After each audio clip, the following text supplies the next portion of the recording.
Jizzax viloyati Arnasoy tumani Chinobod mahallasida 28 A konturda yoshlarga ajratilgan yer maydoniga bir kontur bir mahsulot tamoyili asosida 10 gektar yer maydonida kunjut mahsuloti ekilgan. Ushbu kunjut mahsulotini agregator agrotexnika ishlarini amalga oshirish maqsadida yoshlarga Arnasoy hosili kooperatsiyasi biriktirilib, agregator sifatida biriktirilgan. Hozirda kunjut mahsulotida agrotexnika ishlari amalga oshirilgan. Bundan tashqari har xil hasharotlarga qarshi kimyoviy vositalar bilan ishlov berilgan.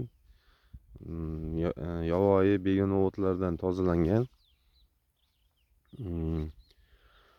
Ushbu kunjut mahsulotimizning rivoji yaxshi. Mana